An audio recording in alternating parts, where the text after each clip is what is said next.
By now, you have all heard about ChatGPT and all the things it can do.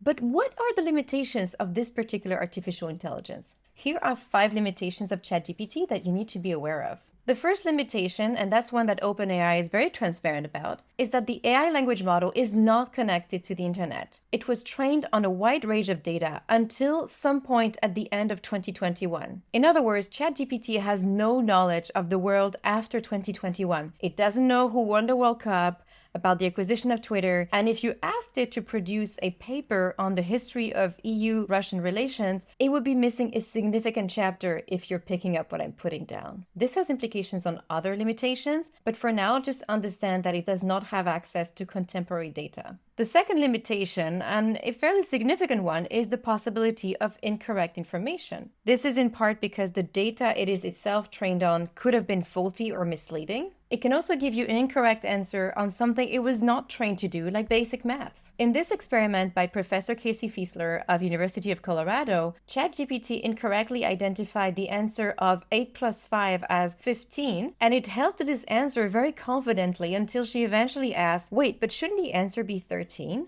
To the AI's credit, it was incredibly polite in apologizing for pretty much gaslighting her there. But it makes one wonder, if it can so confidently hold on to such an incorrect answer, what else could it get wrong? The third limitation of ChatGPT would be what I would call hallucinated sources and content. I first realized this when I asked the AI to generate an agenda with speakers, copy-pasting essentially the description of a conference I facilitated last year. And it generated a lineup of speakers that seemed really amazing for this conference until I Googled them and I realized they were complete fabrications. These people do not exist. The same thing happens when you ask for academic research sources. The citations look very real, the journals are mostly real, the researchers' names are most of the time not fake, but the papers, the articles that they're supposed to have published do not exist. They are also completely fabricated. The fourth limitation of ChatGPT, one that is very much intentional by the creators, is the limitation on offensive content. And a good example of this would be the experiment made by Kevin Roose of the New York Times, in which he asked ChatGPT,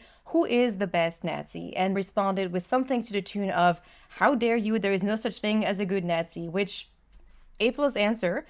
But you just know that there is some Jordan Peterson, Ben Shapiro fanboy somewhere shaking his fist at the sky about all the woke culture and political correctness and censorship or whatever. Now, I understand the choice OpenAI made here. I very much agree with it. I'm just conscious that this is yet another ammunition in the arsenal of this very uncivil discourse we've been having for a few years now about what is the acceptable limitation of speech in a respectful democratic society. So...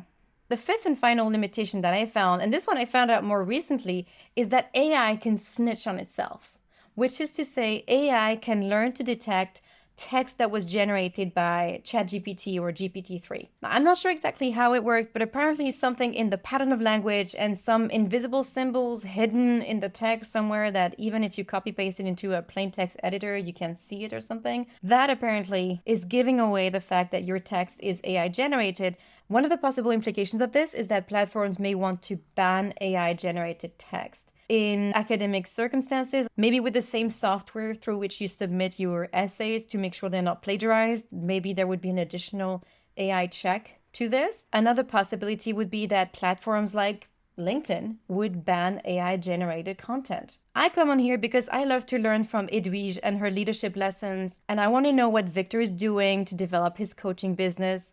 I mean, these are the kind of authentic human stories I want to read on here. I mean, imagine if every other post on LinkedIn was some insipid AI-generated garbage that had not been fact-checked. Would you still want to come back on the platform? I could see a use case in which platforms like LinkedIn ban AI-generated content, or at the minimum require that some percentage of your text is human-generated in order to keep out the trash. That's it for today.